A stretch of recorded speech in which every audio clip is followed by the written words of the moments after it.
sabem que na minha adolescência eu tive muita dificuldade, né? Eu sofria muito, assim, por não conseguir conquistar tantos amigos, assim, conforme a maioria das pessoas, né? E se relacionar bem, entendeu? Então, aquilo ali não era uma coisa de não querer tentar. Eu tentava sempre, entendeu? Até tentava não ser eu mesmo, né? A minha tendência era sempre ficar caladão na minha, entendeu? Eu sempre gostava disso, de solidão, né? Então, pra mim,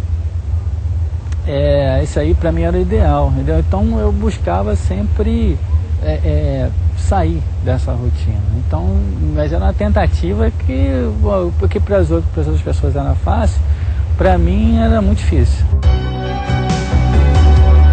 Celso é pai de Everton, que tem síndrome de Asperger. Durante o tratamento, percebeu que também apresentava características parecidas com a do filho. Celso descobriu que tem o perfil de uma pessoa com síndrome de Asperger. A família tem um papel central fundamental, né? Quando a família recebe esse tipo de diagnóstico, ela é a figura central do tratamento. Você pode ter ótimos terapeutas, pessoas para darem todo o suporte para a família e para a pessoa, mas quem vai estar na linha de frente, no dia a dia com aquela pessoa que tem Asperger é a própria família. Então, a família funciona como um tradutor de tudo da vida daquela pessoa. Então, se você está numa festa e você está vendo que o teu filho está puxando um papo com uma criança sobre dinossauro e a criança está querendo subir e descer do escorrega, você é a pessoa que vai puxar o teu filho para o cantinho e vai falar assim: filho, olha a cara dele, vê se ele está com a expressão de quem está gostando.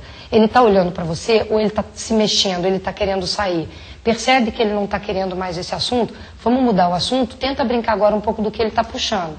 Quer dizer, a família é a pessoa que vai, aos poucos, capacitando essa pessoa para ter esse tipo de leitura, apontando para a expressão facial do outro, apontando para o que o outro pode estar pensando ou querendo, apontando para quando a pessoa faz uma piada e todos do ambiente estão rindo, mesmo que você diz para o teu filho, quer dizer, mesmo que você não entendeu a piada que foi contada, na hora faz um risinho e quando chegar em casa me conta, eu vou te ajudar a entender o que ele quis dizer.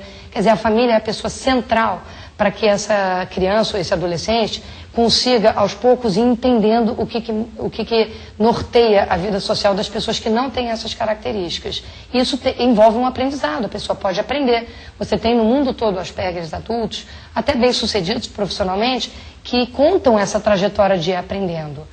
Se tiver capacidade e sorte de casar com alguém que faça esse papel, isso é um aprendizado que continua para a vida. Alguns pais se sentem meio perdidos, né? Quando descobrem que o filho apresenta a síndrome de Asperger. No caso de vocês, o que vocês desenvolveram, assim, no convívio com o Everton? O que vocês desenvolveram para educá-lo? A partir desse momento a gente percebeu assim, que ele poderia ter a síndrome, mas ele não seria diferente. Seria tratado igualmente a todos. Se tivesse que brigar, a gente brigaria. Porque ele entendia tudo, na época ele não falava, mas ele entendia tudo que a gente falava. E repetia, ele sabia o que a gente estava falando. E até mesmo para impor regras, porque o limite, a gente ficou nesse ponto também, até que ponto a gente pode cobrar dele, né? Então aí eu falei assim, não, se falou que é normal, aí eu conversando com a doutora, falou, não, cobre normal como trata os outros. Se tiver que chamar atenção, então a gente chamava também. Não colocava ele como numa redoma. Entendeu? Porque até mesmo assim, por exemplo, assim, o contato maior de brincadeiras é com ela, né? Então, na brincadeira, então tem certa hora que a implicância dele com ela e ela implica com ele.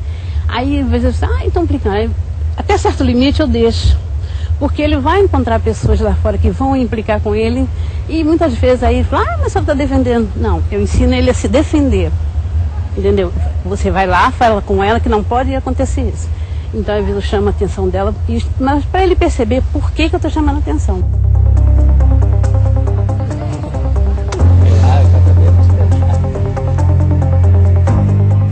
E o que dizem os últimos estudos sobre a melhora na qualidade de vida das pessoas com Asperger? Tem muitos trabalhos mostrando o quanto esse percentual vem aumentando em termos de inclusão de trabalho, de casamentos até, provavelmente por múltiplos motivos. Primeiro, porque o diagnóstico é feito mais precoce, a intervenção mais precoce ajuda. Segundo, porque uma vez que você conheça as sutilezas dos casos mais leves, você consegue auxiliar aquela pessoa a entender as dificuldades dela, e isso muitas vezes previne outros problemas a rebote. Se você pega alguém com Asperger que entende as suas peculiaridades, muitas vezes ele vai ficar menos ansioso, ele vai se sentir menos diferente e com menos propensão à depressão, por exemplo, porque ele vai entender as peculiaridades que ele tem e se ajudar e procurar maneiras de se ajudar. Todo mundo se envolveu, todo mundo se uniu para viver em função dele, a ensinar aquilo que ele tinha dificuldade.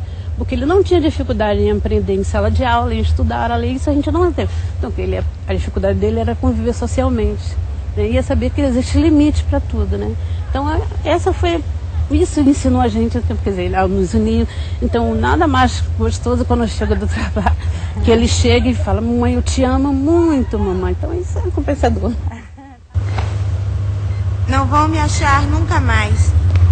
Pessoas normais perdem pessoas autistas o tempo todo. A gente vai comprar um táxi pra você. Recebi aumento na universidade, sabia? 34 centavos da hora. Não é? 48 é interessante, porque quando você soma 4 com 8, você tem 12. E aí, se você inverter o 4 e 8, você tem 84. E se você diminuir 48, você chega a 36 e todos eles são múltiplos exatos de 12. E o 36 é interessante porque se você somar 3 e 6 dá 9, mas se você inverter, você vai ter o número 63, que menos 36 dá 27, e todos eles são múltiplos exatos de 9.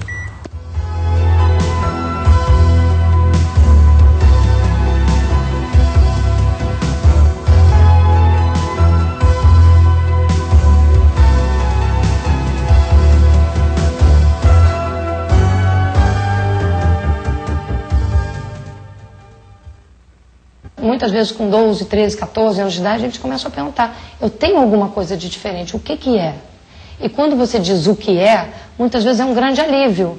É um alívio porque essas dificuldades no transcorrer da infância ficam mal entendidas. Será que eu sou menos inteligente do que os outros? Será que eu sou mais feio, por isso eu não tenho amigos ou namorada? Quando você explica as peculiaridades, e explica com a sabedoria de que a pessoa também não acha que ela é só isso, porque ninguém é só Asperger, ninguém é só depressivo ou tímido, as pessoas são muitas coisas, né? Você é um conjunto de coisas. Se a pessoa entende que eu tenho essas dificuldades, mas também tenho outras qualidades, eu posso funcionar melhor. E é interessante, quem se identifica como tal deve ter um grande alívio de entender as dificuldades e as facilidades. O que você aprendeu com essa experiência de ter uma filha Asperger? A não reclamar de nada da minha vida, sim. Eu só tenho a agradecer que ela evoluiu. E, assim, eu sempre olho os casos mais graves. Então eu sempre sou bem-humorada, muito, sempre fui. Trabalho com show, trabalho com vídeo, sempre fui de trabalhar, de viajar, mantive meu ritmo de vida, consegui manter, tenho o apoio de algumas pessoas, da avó. Quer dizer, tem que ter esse apoio, né? Porque senão eu não conseguiria.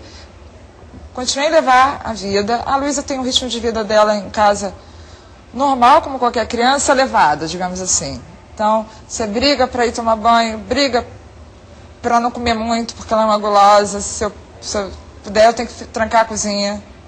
Literalmente, minha cozinha geralmente fica trancada, porque ela está começando a esconder coisa, está começando a pegar alimentos escondidos. Isso já até é um motivo para a gente dar uma reavaliada nela, porque possivelmente ela está começando a usar a teoria da mente. Que, por exemplo, a Luísa nunca tinha chorado na vida, soltado uma lágrima.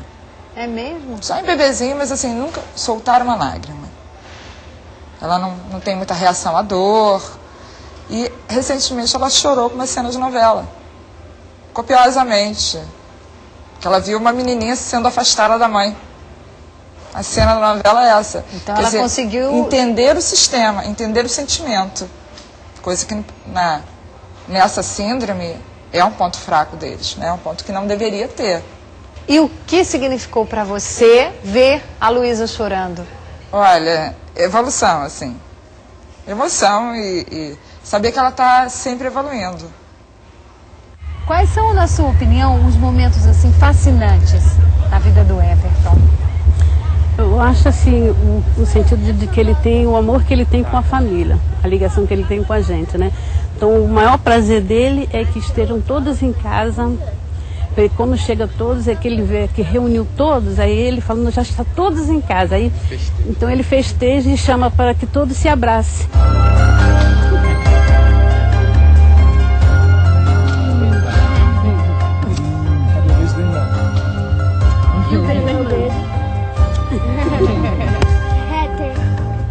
De novo?